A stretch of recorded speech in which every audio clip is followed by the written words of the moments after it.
You're listening to the Membership Geeks podcast, bringing you proven practical tips and advice from the leading experts on growing a successful membership business.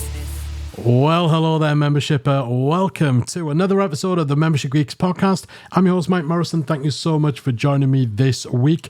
If you are new to the show, make sure you hit subscribe or follow to ensure that you do not miss a single weekly episode packed with ideas, insights, and inspiration on how to launch and grow successful, sustainable membership businesses. Today, I'm joined by the fantastic Louise Miller to talk about something that I know most of you listening will be struggling with, and I know that I struggle with, and that is being productive. It can be hard enough when running a membership to know what the right things are to do to fuel our growth, to run things day to day, let alone being able to actually do those things in an efficient, organized, productive manner. And what the heck do we mean when we say productive? What does that mean? Does that just mean getting more stuff done? Does it mean working more without it totally burning us out? Yeah, productivity is one of those buzzwords that's thrown around, but do any of us really actually know what we're shooting for? What a productive business, what a productive person actually looks like? This is a topic that is so critical for membership owners because there are so many moving parts, so many plates that we're keeping spinning, and quite often we're doing this on our own. Yeah, maybe after a couple of years we might have some support, we might have a virtual assistant doing some bits and pieces, we might even have a couple of employees, but still, bringing in help, bringing in support doesn't automatically make you more productive. So Louise joined me. We had a fantastic conversation about what productivity actually is and why the things that a lot of people do or even teach about productivity are actually the wrong things. It's not about systems and frameworks for organizing your working day. It's not about theming your day or the Pomodoro technique or any gimmick like that. It goes so much deeper into the fundamentals, and it's actually so much more accessible and so much easier to wrap your head around and start working in a way and running your business in a way that's just more efficient, that serves you. So, love this conversation with Louise. Know that you're going to love it too. You're going to be scribbling notes, and I do hope by the end of this episode you've got a bit of insight into how you can be a more productive membership owner. So let's jump right in to my conversation with Louise Miller. All right, so I'm joined today by Louise Miller. Louise is a productivity mentor, the founder of Make It Happen Club, and host of the Unfrazzle podcast, which I love the name of. Louise is on a mission to change the world by helping her clients change their world. She partners with coaches, consultants, and community builders who have big, exciting visions, helping them to land their ideas in reality, reach more people, and make a bigger impact while being kind to themselves along the way. And I'm so happy to have Louise on the show to talk about what productivity is and isn't, how we can be more productive in our memberships, and how we can help our communities become better, more productive members too. So Louise, thanks so much for joining me on the Membership Geeks podcast. Oh, thanks, Mike. I've been looking forward to this conversation. I can't wait to dive in. Likewise, because, we chatted a little bit before I hit record. I do not consider myself a productive person. I've been doing this for 15 to 20 years now, and of course with a career before that, and I don't think at any point in any of that would I have ever given myself the label of productive. But I suppose some of that comes down to an understanding what productivity actually is. So what are we talking about when we say being productive, being more productive? Is it just the amount of stuff you're getting done? Is it how organized and streamlined things are? Is it freeing up time?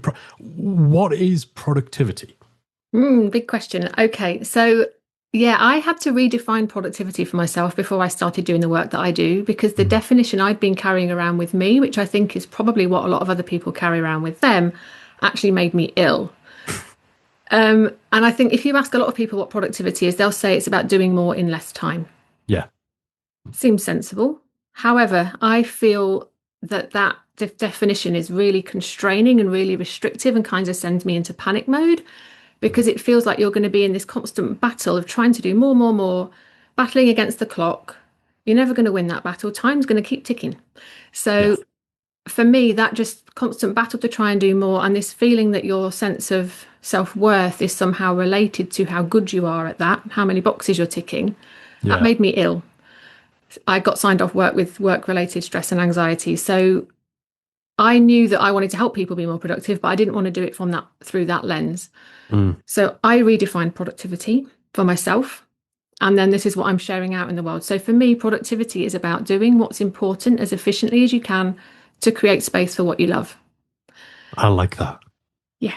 And there's a few important things in there. It's doing what's important as opposed to doing everything.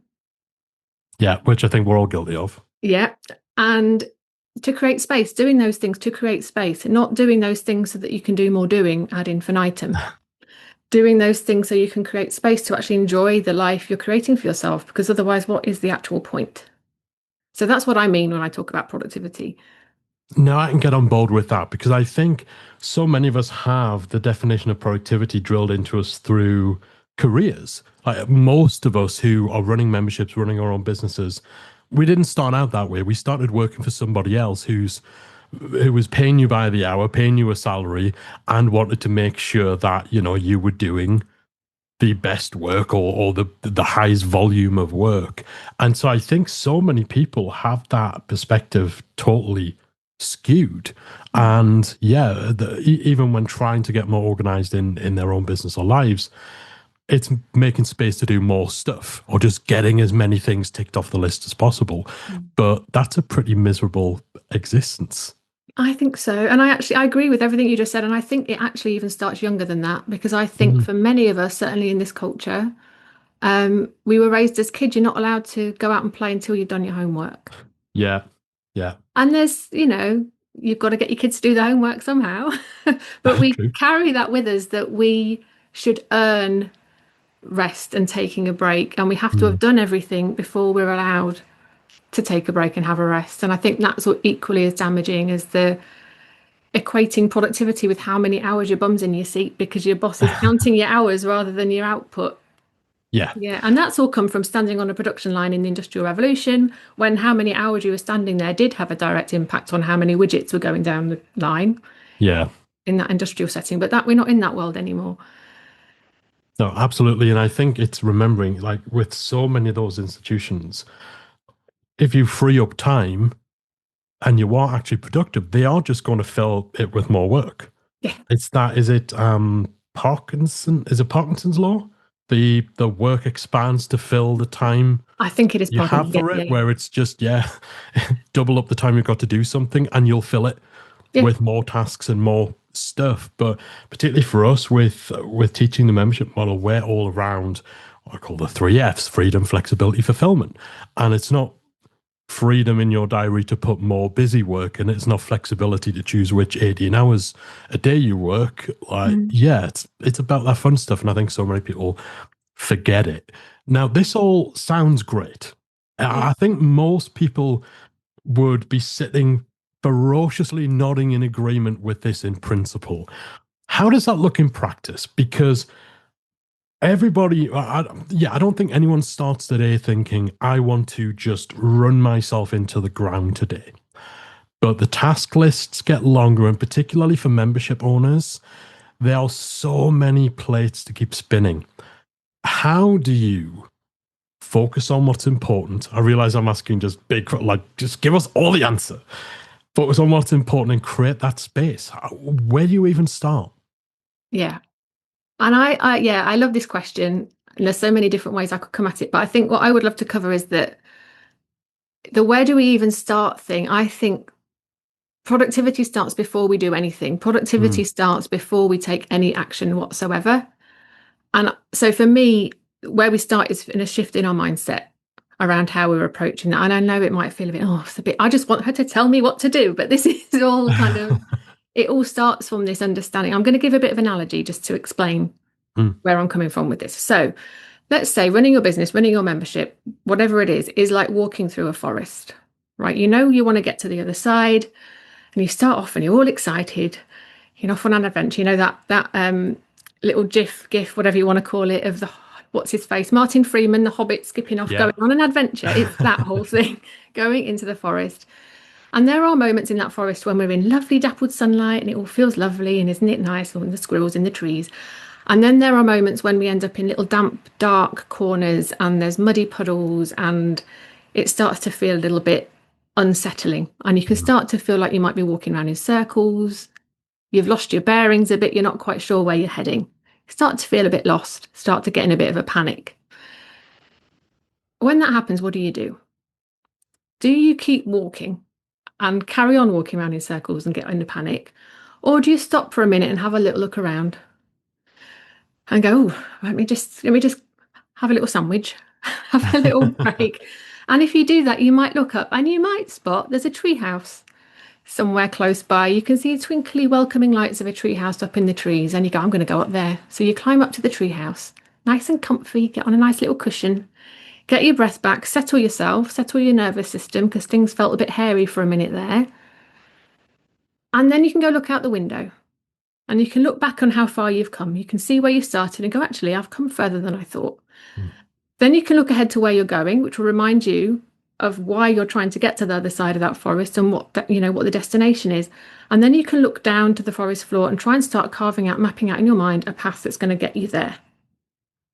And then once you've had your cup of tea, maybe a bit of a sandwich or whatever, you can climb back down and start again on your journey, but this time with much more clarity around where you're going, feeling calm, knowing that you're going to get there faster.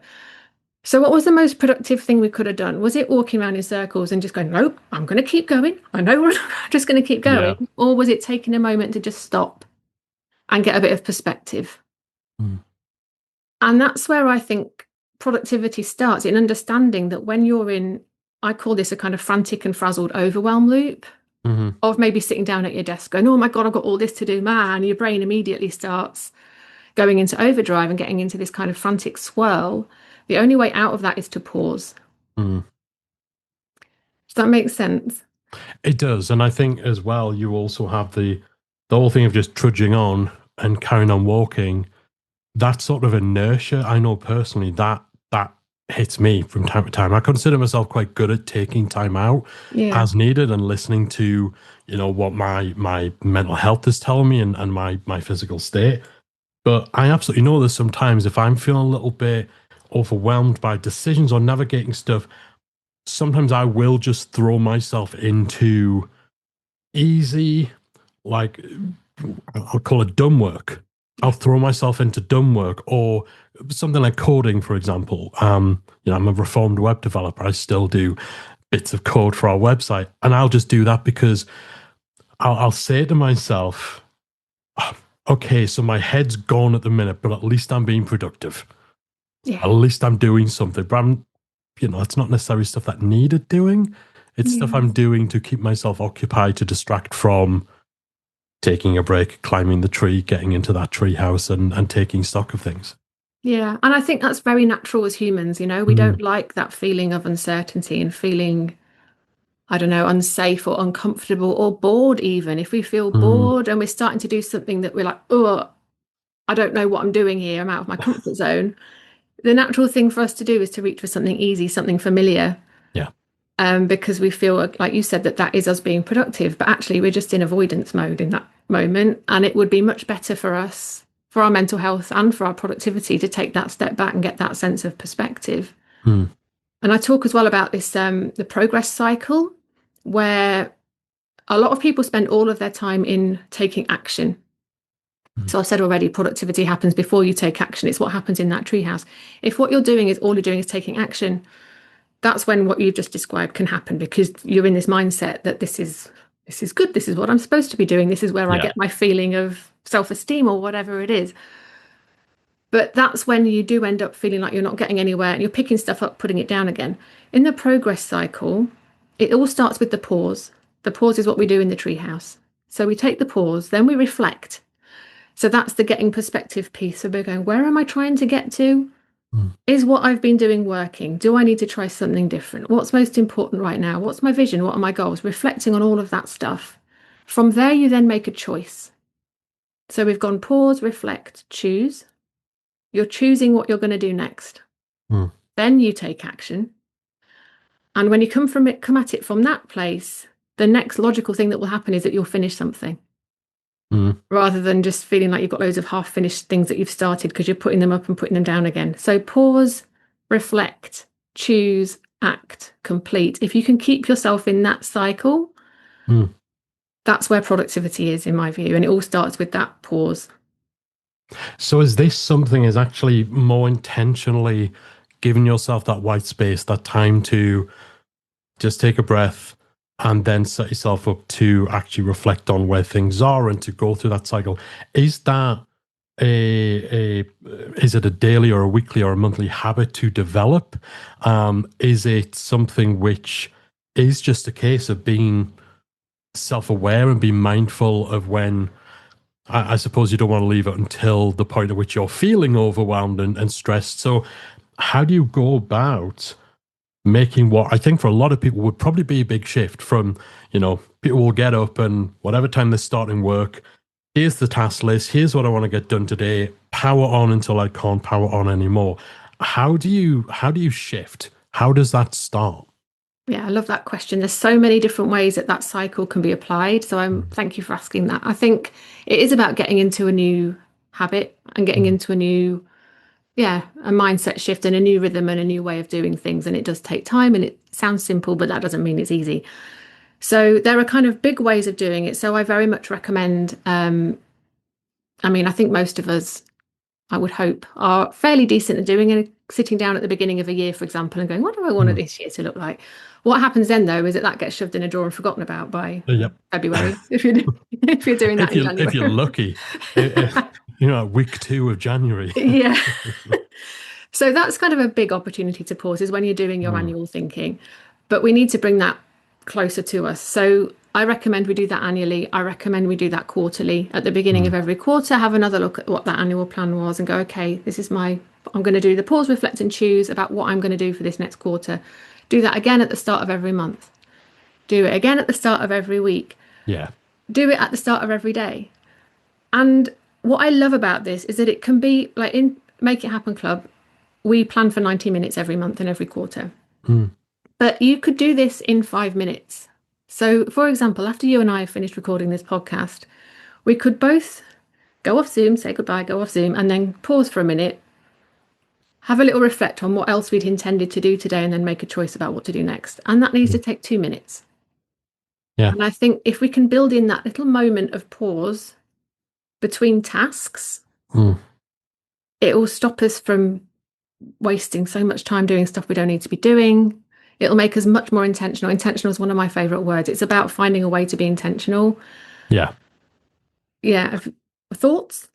No, and I suppose with that, really, it is just keeping that top of mind as a routine to get into, as a habit to get into. But that can be as simple as having a little sticky note on your monitor until it just becomes second nature. Yeah. Now, again, kind of thinking through the practicalities of things, because there's no doubt people kind of sitting and thinking, well, I try to do this. I plan out my year and I always have a plan at the start of the week or the start of the day. And then the emails come in and then something breaks on my website and all that sort of stuff. And we're not always in control of what is most urgent.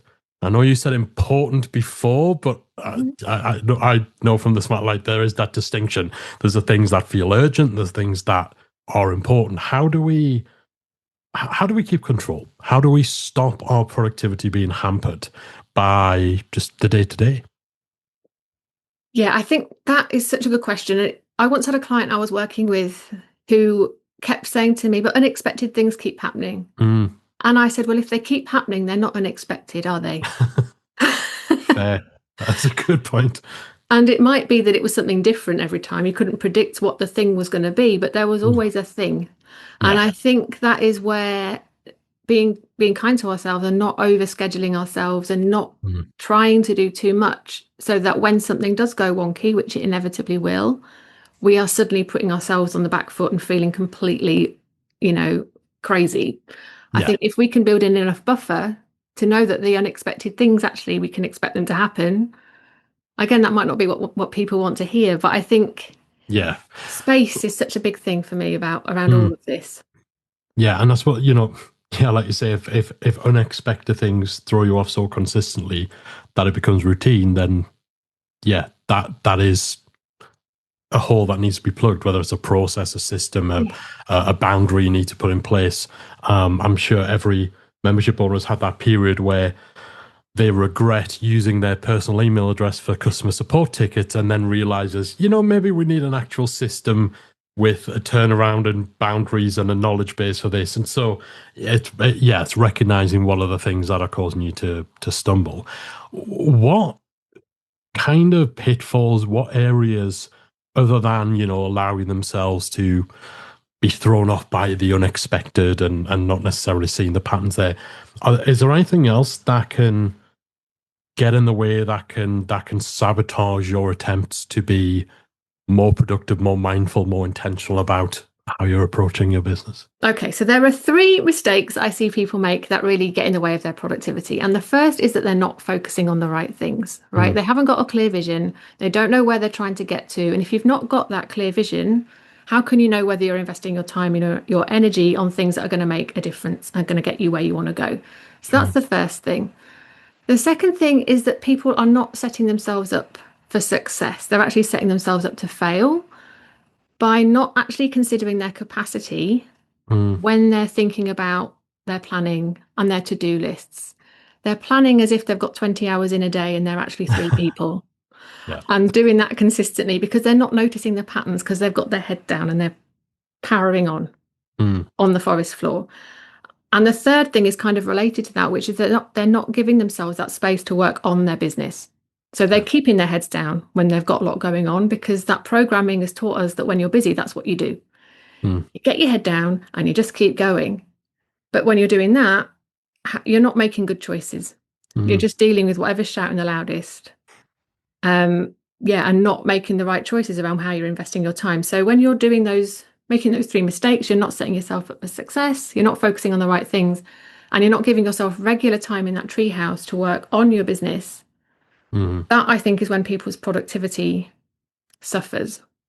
Yeah, I think so many people are guilty of that, working in versus working on. I think because the working in is so often the thing that is easiest to draw a straight line from the things you do in a day to the money that comes in. Like, again, for anyone who's worked in a time for money capacity where we're working billable hours, you spend 1 hour doing something for a client that they're going to pay you for versus 1 hour doing some planning for your business. 99% of the time, certainly early on in people's career, they're going to choose the thing that they can put on the invoice. And yeah, that absolutely, again, I know so much of this, just my personal experience, I did that so much. Like, I really, really burned myself out early in my career, and I wasn't burning myself out working on the business. I was burning it out with busy work. Yeah, and I think related to that, we've all got a limited amount of time and energy to put out into the world. And a really good question to ask yourself is, what am I doing with my best time and my best energy? And back in the day when I first started my business, I was a VA. I was supporting 15 clients at one point, all at the same time. And I was also wanting to build, because I knew that wasn't always going to be my thing. It was just what I was doing to get me off in a self-employed kind of capacity. But I was putting my own business development at the end of the week.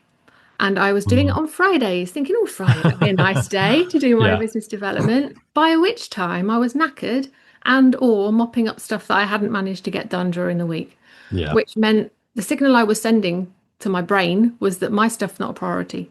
My growth, my development, my business, not a priority. My clients are more important. And of course, our clients are important and we want to take good care of them. But if we're not proactively and intentionally prioritizing our own growth and where we want to be going in our business, you're not going to have a business, or at least you won't have a business that feels good. You're going to start to feel resentful.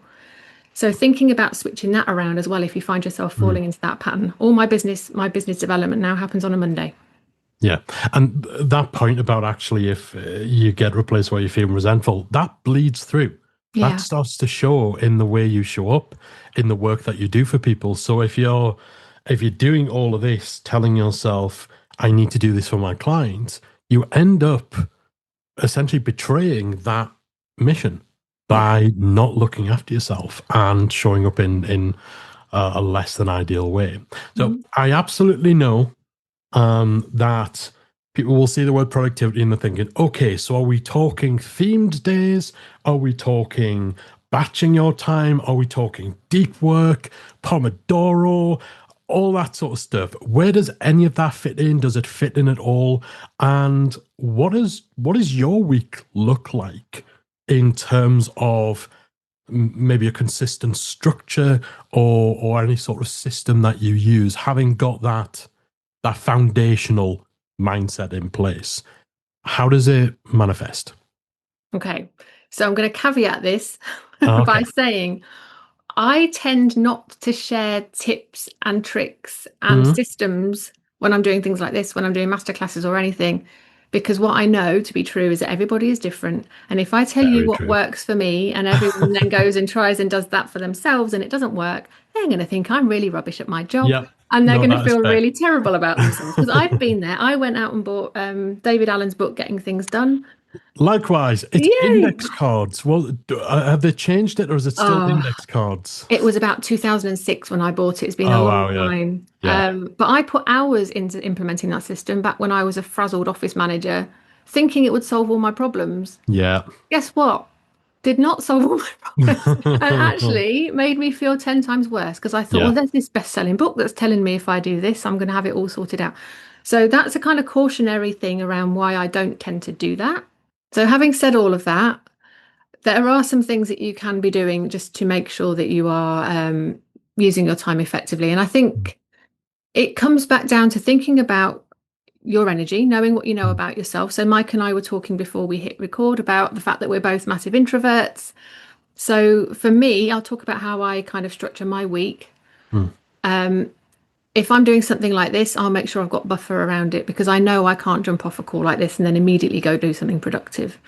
Yeah. Same. Yeah. If I want to create some content, so if I was scripting a podcast for an episode for my podcast this morning, I need a big chunk of space for that. So I protect a big chunk of space for that. Because if I try and fit that in around other things, it's not going to happen. Or it will take 10 times longer than it needs to. I know I need a bit of clear space for that. So I will, like I say, make sure I've got that space.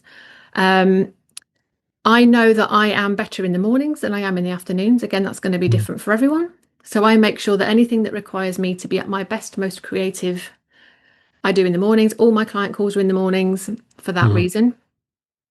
I also have permission to have a break in the afternoons, so that because I know I'm going to have a dip in energy. And I can remember, I don't know if this was your experience, but back when I had a job, I'd be sitting at my desk at 3 o'clock in the afternoon, feeling like I wanted matchsticks to keep my eyes open, doing absolutely nothing but trying to stay awake and look like I was doing something. I'm not going to do that. Now I'm running my own business. I'm going to go and sit on the sofa with a cup of tea and watch an episode of RuPaul's Drag Race. Thank you very much. And actually, that little moment of camp in my afternoon, a cup of tea and a bit of camp, gives me energy to have a second wind a bit later on. So it's knowing yourself well enough to understand what your energy peaks and troughs look like, what activities require you to be at your best. How can you think about planning your days around all of that, rather than just basing it on what everyone else is expecting you to do and everyone else's expectations. So, yeah, is there anything there that feels helpful, relevant? Yeah, absolutely. I think it is. Again, it's self-awareness and it's recognizing that productivity is a personal thing, and that getting up at 5 a.m. because some influencer on Instagram said that this is the key to productivity, like that wouldn't work for me. I'd wind my business up and put it into administration if I need to get up at 5 a.m. every blooming morning. Yeah. And, similarly, I've had a client I've worked with. She was sat down by a very well-meaning coach and told that all she needed to do was map out her projects into very small, specific tasks in this really fancy spreadsheet and then put everything in her calendar. And she knew immediately that wasn't going to work for her. Yeah. And actually, I would recommend that people go and take Gretchen Rubin's 4 Tendencies quiz. Have you heard of that one, Mike? I know Gretchen. I've not done the quiz. Yeah, it's really helpful in terms of how we meet expectations, whether that's our own inner expectations or external expectations. And the person who was telling my client to sit and put all of this stuff in a spreadsheet was what Gretchen has termed an upholder. So they will do what they said they were going to do with ease. If something's in their calendar, they will do it. However, they are also the smallest percentage of people. Yeah. the more the research that she's done. And yet they are the ones that tend to go around telling us that all we need to do is, and then that All you makes the need to rest of do us is feel just do the rubbish. work. Yeah, exactly. Want to get the work done, just do the work, and then it's done. It's like, Yeah, that's helpful. Yeah. yeah, there's some bits in there that are missing. So understanding yourself, and do you need accountability or do you not? Because accountability is another real buzzword in the productivity space, and it doesn't work for everyone. If you're a Yeah. rebel, you're going to stick two fingers up and go, nope, Yeah. I'm not doing that. And understanding yourself in that way. So go take Gretchen Rubin's 4 Tendencies quiz if you want some insight on that. No, that is interesting, and yeah, having that understanding, I think, rather than just trying to outsource that understanding to someone else, because I think everyone's looking for a system, everyone's looking for a quick fix, and so of course the notion that, well, hey, if you theme your days, anything that sounds like it is a formula is going to be appealing, but if you don't have any actual grounding around that, then you're just following what made someone totally different from you productive, and probably didn't even make them productive. They were probably already productive before they then looked at, how do we extract a formula from this that we can sell. Quite probably, yeah. And I think there's nothing wrong with looking for inspiration around and about the place, but it's when you start thinking you're failing if you can't follow someone else's system that I think the trouble starts. Cherry pick the bits that you think, yeah, that bit works, the rest of it not so much. Yeah, and that's very much what my approach has ended up being. I was rooting around as we were talking, trying to find my little Pomodoro timer that somebody gifted me, and I tried that for like 2 months, and it just didn't work. But things like deep work, I've taken little bits from deep work, taken bits from the Eisenhower decision matrix to kind of apply that. But still, you just kind of have to also predominantly be led by your own preferences, your own behavior and understanding, surely, rather than just a structure or framework or a piece of software. Exactly. And an understanding of what it is you're trying to achieve. Yeah. I think that as well, I meant to touch on that when you mentioned earlier about that vision. Certainly in working with membership owners on their mental health, one of the biggest, I suppose, misdirecting things for so many people on a broader scale is their vision isn't theirs. It's what Instagram tells them success looks like, or what society tells them a successful business functions like.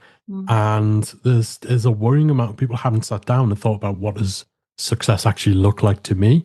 And so without that, how the heck are you going to have any vision that's yours? And as just everything trickles down from that.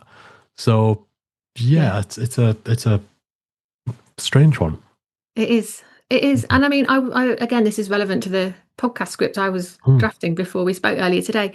I was thinking about this and how we do get swept up in that. And you might be running a really lovely business that's giving you the life that you want, but because you're not having consistent 10K months, you're telling yourself you're doing it wrong. There's something wrong with you. You can't enjoy what you've created because you've got someone else's version of success over there shouting at you, making you feel less than. 100%. Yeah. Definitely. So I want to just shift gears a little bit, because obviously everyone who's listening has a membership or aspires to have a membership in the future. Now, without doubt, a significant portion of people who will leave a membership at some point, and cancellations happen, people leave for a variety of reasons, but quite often you'll have people who leave saying, I just didn't have time. I couldn't fit it in, couldn't make time, or I joined and then never came back. I meant to do this, and then I haven't had time, so I need to stop paying. So there's that double whammy of productivity of obviously you needing to be productive for yourself, but also your retention in your membership kind of hinging on the productivity of your members as well. Is there anything that we can do as membership owners to address that in order to reduce our churn and actually help people get the most out of our membership? Yeah, I think it's so common. So I talk about the 3 I's that we all need in order to succeed in whatever we're doing. And that's inspiration, information, and implementation. And what I see quite a lot is memberships are really good with the inspiration and the information. but can fall down a little bit when it comes to the implementation piece. So people can go in and they get really inspired. They have loads of ideas, which in itself is a double-edged sword, because when you've got loads of ideas, sometimes you can get paralyzed by the decision making of which am I going to actually follow. Same thing can happen with the information. If you've got too much information, you can get just stuck in learning mode and not actually turn that into doing. So if you're seeing churn happening and people leaving because they're not getting the transformation, and the reason they're not getting the transformation is not because you're not giving them information, not because they're inspired, it's because they're not following through. You need to think about how you can support people with the implementation. And I think that comes down to a bit of time in the treehouse. Sound like a broken record. Again, taking that moment to just reflect. Are you giving your members time? Are you giving them time in the treehouse? Or are you leaving them wandering around in circles on the forest floor, wondering if they're going in the right direction, feeling a bit lost and feeling a bit confused? And if you're not giving them time in the treehouse, not giving them that space to reflect and think, what are they trying to achieve? Coming back to that vision thing, what is it that they want? What do they need to do to get them there? And helping them see the action that they need to take, the path they need to go on. If you're not doing that already, what might that look like in your membership? And again, that's going to be different for everybody. And something else, I don't know, I'd be interested to know your thoughts on this actually, because I was chatting to people. I came to Retain Live in September and I was chatting to people about this. And a few membership owners there were saying to me, yes, we know that that's what's happening, but I don't feel I am the person. I don't really know how to help them take the action. Because that's not why you set up your membership. That's not your wheelhouse. I wondered what your thoughts are on that. That's the thing. I think a lot of people who start memberships, they are fantastic experts, but they're not necessarily educators. They have such a high level of knowledge and expertise, but don't really know how to tie that to action and to implementation. And then to go a step further and actually create a member experience that facilitates the action taking, the execution, as opposed to simply gives a nice way of presenting lots of information. So I think that issue, combined with this notion people desperately need to break out of connecting volume to value in terms of the information side. We give them more courses, we give them more choice, not realizing that goes against what they're trying to accomplish in the first place. So we always encourage people to make sure that their content is actionable, to not conflate volume with value, and to, if you can help someone take an action and solve a problem in 5 minutes, do it in 5 minutes. Don't find ways to spin it into a 5-hour course just because your expert brain says, but they need to know this and they need to know that and they need to know this. And provide a more, way, as much as technology allows, or, as much as you can personally intervene, create a more tailored step-by-step action plan for how to use your membership, a roadmap or a framework that will actually help them do that. But a lot of memberships don't have that in place. And even the ones that do, probably still hampered by there just being too much too often. And people aren't being given space because there's always the new thing coming out. That's exactly the word I was just going to use, that I see a lot of people are afraid of, is giving people that space. It's almost like they don't see the value in it. And, I run Make It Happen Club, and the whole premise behind that is that it is giving people space. There is no content really. It's just showing up and me guiding and holding a planning process that gets people to do all the things we talked about in terms of what the vision is and how they're going to make all of this stuff happen. And it's a tough sell. Because people are so used to being bombarded with well-meaning information, a lot of which is hugely valuable. But if you can't pick your way through it, then, and I've been in online spaces where the person running the session is terrified of silence. And will just keep talking. Which doesn't give the people in the room the opportunity to process and digest and think for themselves, right, what am I trying to achieve and what am I going to take from this to actually implement? And I think when people experience being on the receiving end of that space, they see the value in it, the space and the quiet to think, to breathe, to make a decision and then move forward from there.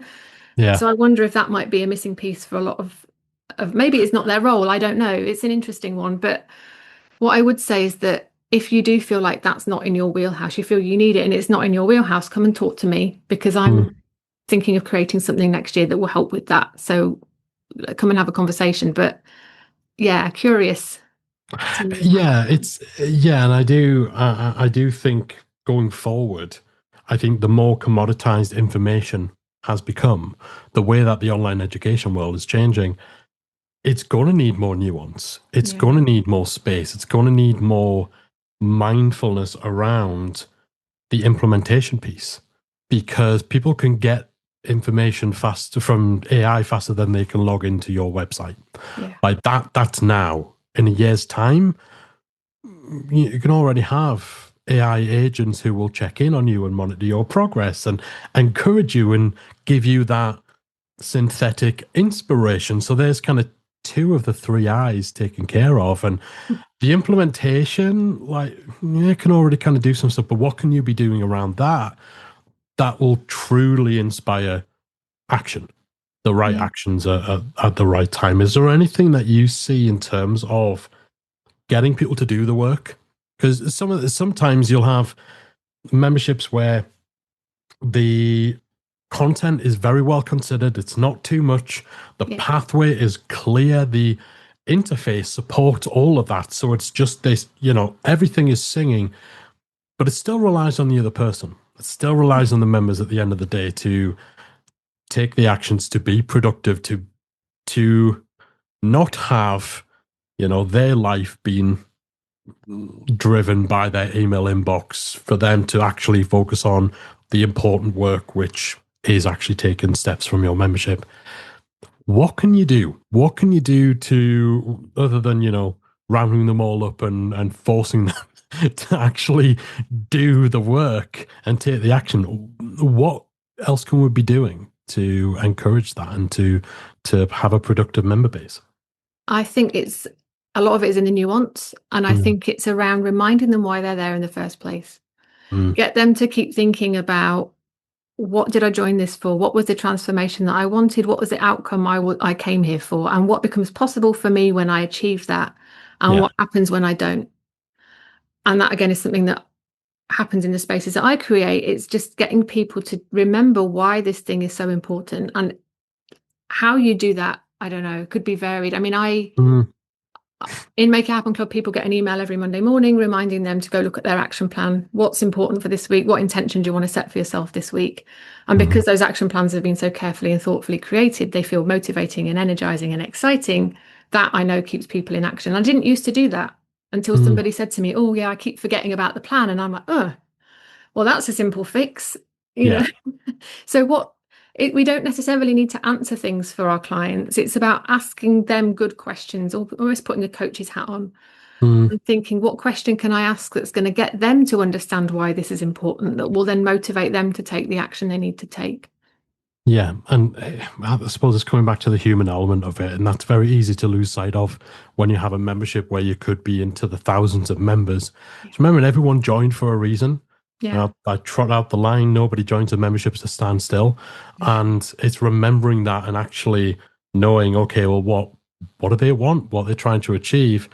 And reminding them of that, and reminding them of the progress that they're making as well, because sometimes people don't always associate the fact that, oh, hey, I'm further along in my journey. They don't necessarily associate that to what they've done in your membership. So sometimes you need to kind of remind them of that as well.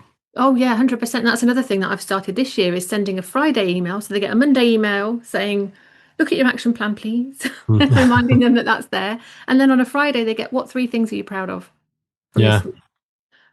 And they don't all reply, but some of them do. And it's a great way for me to see what people have been up to so that I can feel connected to them. But it's also great for them to acknowledge the progress they've been making. So it can just be those small little human elements. And you can't possibly know what your thousands of members, the individual reason each of them joined. But if you ask the right question that just gets them thinking about it, I think that can make a big difference.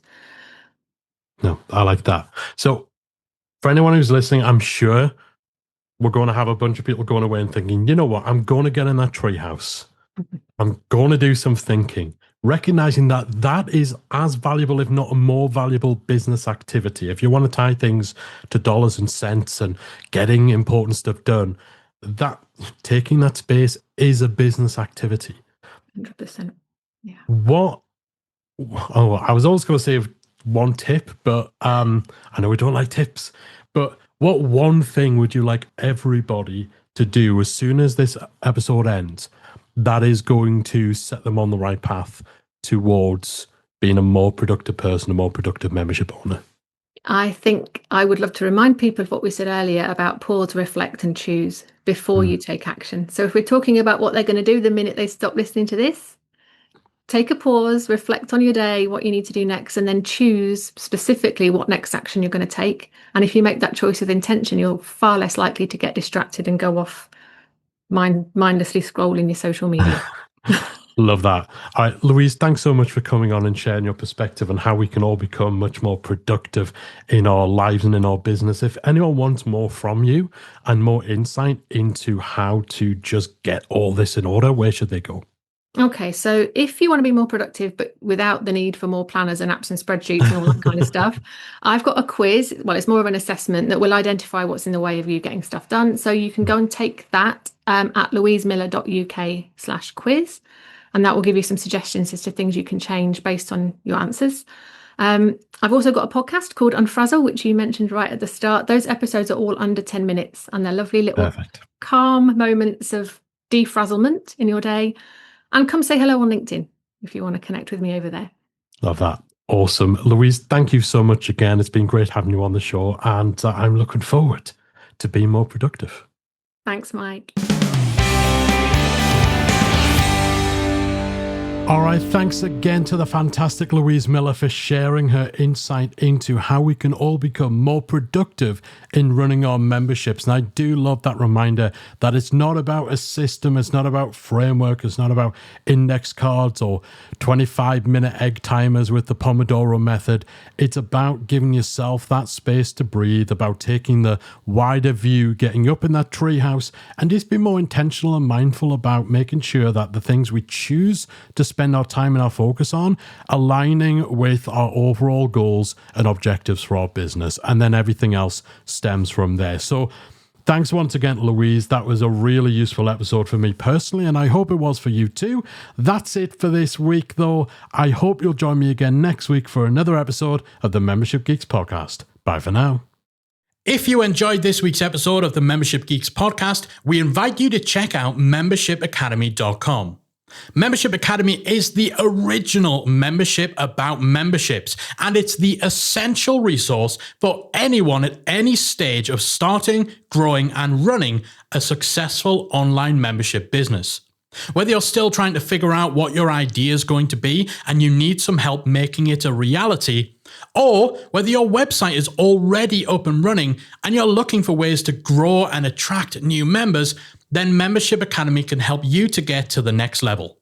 Not only do you get access to our step-by-step membership roadmap, our extensive training library, and exclusive member-only discount and tools, you'll also become part of our supportive, active community of membership owners that will help you along the way in your journey with feedback, encouragement, and advice.